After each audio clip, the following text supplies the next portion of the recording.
Meu nome é Ricardo, seja bem-vindo ao meu canal. Quer conhecer a história original de Branca de Neve, a versão dos irmãos Grimm? Fica comigo depois da vinheta.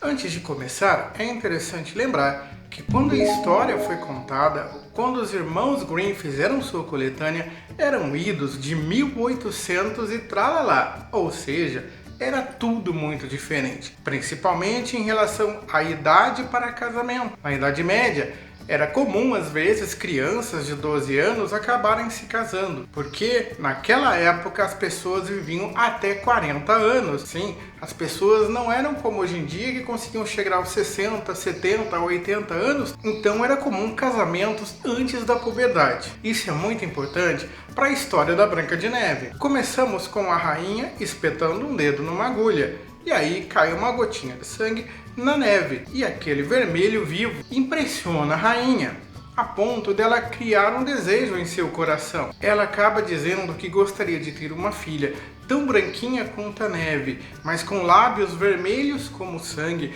e com cabelos escuros como o ébano de sua janela. Começa assim a história de Branca de Neve e a origem do nome. Pouco tempo depois, então, ela dá à luz a sua filha, que era realmente como ela gostaria. Porém, a rainha morreu logo após o nascimento. Um ano depois, o rei se casou com uma outra mulher completamente arrogante, apesar de belíssima. A partir daí, todo mundo já sabe quem é essa rainha e o que ela vai fazer. Mas quais as diferenças da história que conhecemos para a história original? Vamos descobrir. Na versão original, ela também não tolerava a ideia que alguém pudesse ser mais bonita do que ela, e também tinha o seu espelho mágico. Quando Branca de Neve era criança e pequenina, o espelho sempre dizia para ela: "Tu, ó rainha, és a mais bela."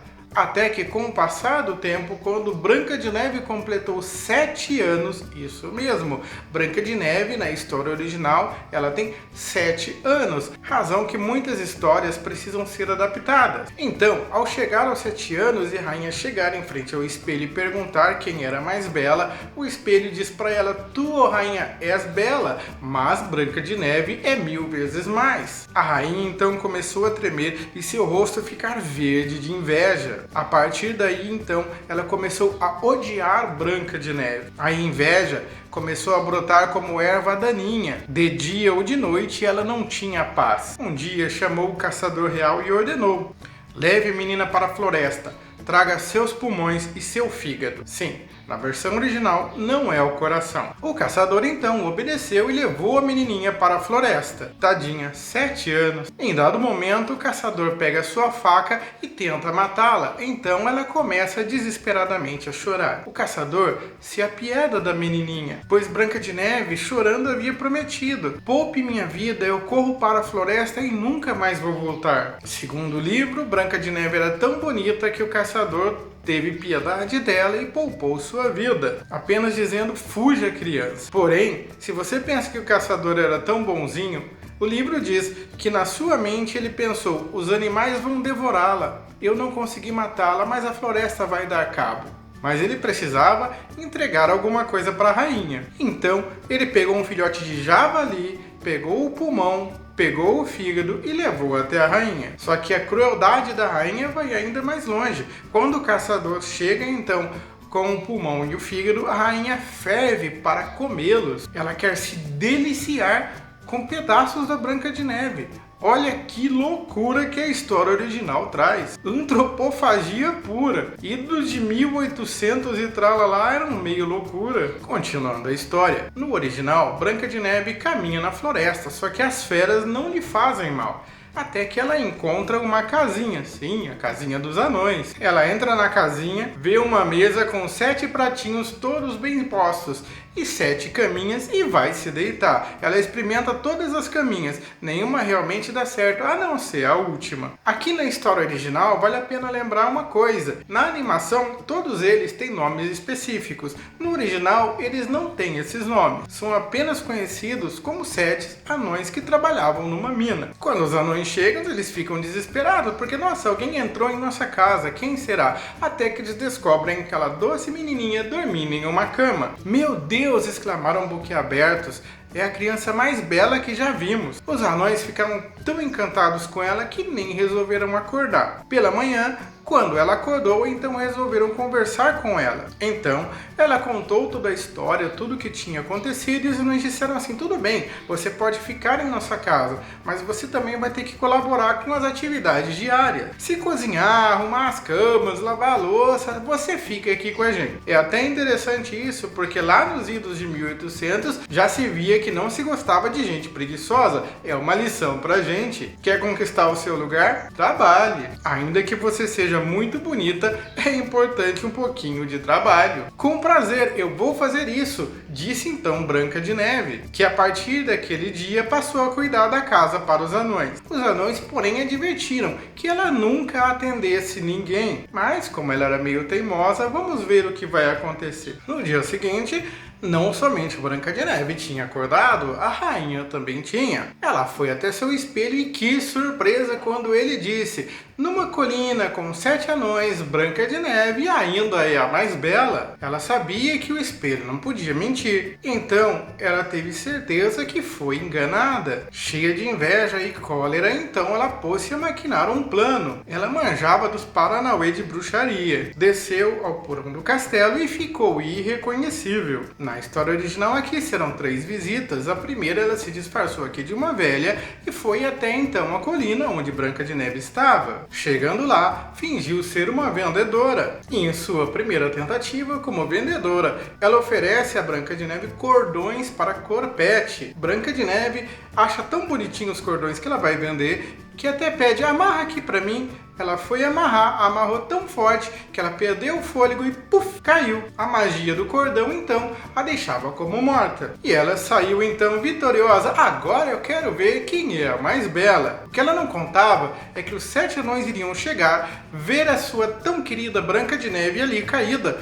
e iriam tirar aquele cordão, fazendo ela voltar à vida. Mais uma vez, ela vai chegar na frente do espelho e o espelho vai dizer a mesma coisa. A ira dela vai novamente se acender e novamente ela vai correr atrás dos paranauê de bruxaria. Os anões advertiram novamente: minha filha, não atende ninguém. Mas criança, você sabe, né? A rainha, de novo, nos paranauê de bruxaria, pensou: agora eu preciso fazer alguma coisa que vai destruí-la. Dessa vez, ela quis fazer um pente enfeitiçado, disfarçada como outra pessoa, bateu na porta lá da Branca de Neve e começou a mostrar os pentes. A mulher parecia até boazinha. Ei, Branca de Neve, vem aqui, deixa eu pentear agora o seu cabelo. A Branca de Neve achou legalzinho. Nossa, que velhinha simpática. Deixou ela colocar o pente no seu cabelo e pimba, pá, caiu de novo como morta ali no chão. Você está acabada, disse a mulher malvada e saiu em partida. Novamente, chegaram então os anões, tiraram o pente do cabelo dela e ela voltou então à vida. Que raiva não teve a rainha quando pela terceira vez ouviu o espelho falar: é Branca de Neve lá na colina com 7 anões, a mais bela. Então ela pensou: caraca, velho, eu preciso fazer alguma coisa que ninguém vai tirar dela. Já sei, alguma coisa que ela vai comer. Pegou a maçã e pimba, lá foi ela como vendedora de maçã, disfarçando-se novamente. A bruxa bateu a porta, a Branca de Neve até disse: não posso deixar ninguém entrar. Tá tudo bem, respondeu a velha, eu vou me livrar dessas maçãs mesmo. E olhando pela fechadura, Branca de Neve resolveu abrir a porta e experimentar uma das maçãs, pois a velha pegou e falou assim: olha, eu como um pedaço, você come outro, você vai ver que não tem nada demais. Só que a maçã havia sido preparada de modo astucioso. Somente a parte vermelha que estava envenenada. A rainha cortou a maçã, comeu a parte branca e deu a parte com a casca vermelha para Branca de Neve, que foi comer, mordeu e capufe de novo lá no chão. Aí ela saiu feliz da vida: agora ninguém vai ajudar você. Triunfante então, a rainha começou a rir e foi-se embora. E lá estava ela, Branca de Neve, estatelada no chão, morta por magia. Os anões chegaram, procuraram pente, procuraram algum cordão, procuraram um monte de coisa e não acharam nada. Só que era magia e ela não se decompunha, o corpo dela sempre ficava ali perfeito. Parecia aquelas histórias de estado criogênico. Ela era tão bela, mas tão bela, que os anões então resolveram fazer um caixão de vidro e deixar ali na floresta. É como se fosse um memorial a ela. O espelho então dizia para a rainha: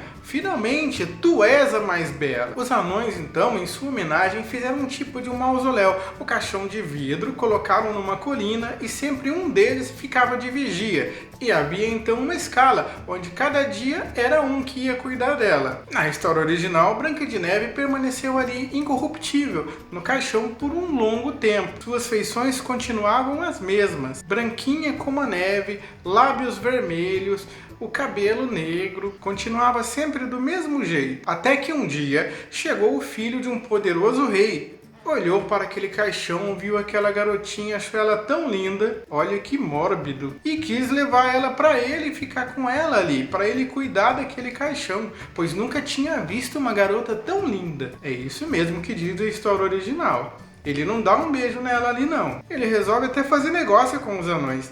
Deixa eu levar o caixão que eu dou para vocês o que vocês pedirem, eu prometo cuidar dele. Nós não venderíamos nem por todo o ouro do mundo, disse os anões. Olha que louco. Eu não posso mais viver sem ela, desde que a vi o meu coração pertence a ela, disse o príncipe na história original. Gente, ele estava apaixonado por uma menininha num esquife de vidro. Coisa macabra. Ele não dá beijinho não. Os bons anões, comovidos, então resolvem dar de presente, mas pedem para ele tomar cuidado ali, cuidar dela, bonitinho, porque ela também foi muito especial para eles. Como que ela recobra a vida?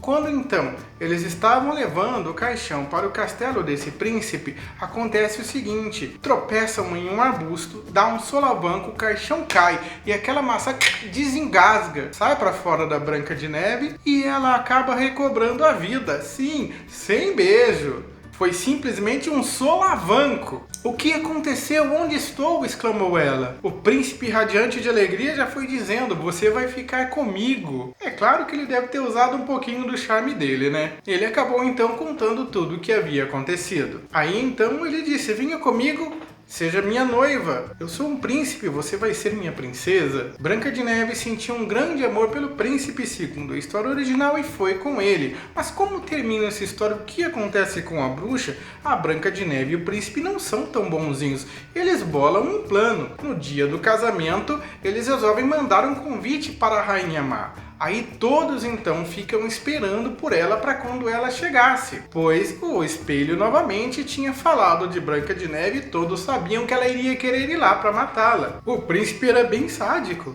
Sapatos de ferro haviam sido aquecidos para esperar ela chegar e fazer ela calçar aqueles sapatos. Sim, quando ela chegou no castelo, então, eles fizeram a Rainha Má calçar sapatos aquecidos de ferro e ainda mandaram ela dançar até ela morrer. Olha só que final! A bruxa foi obrigada a calçar os sapatos em brasa e dançar até finalmente cair morta. Assim termina a história original de Branca de Neve e os Sete Anões. Se você gostou da história, deixa o seu joinha, curte aí, isso vai me ajudar muito. Quer ouvir mais histórias originais? Qual você gostaria? Comenta, compartilha com seus amigos. Espero ver você mais vezes aqui no canal. Se ficou realmente até aqui, o meu muito obrigado de coração. Até mais!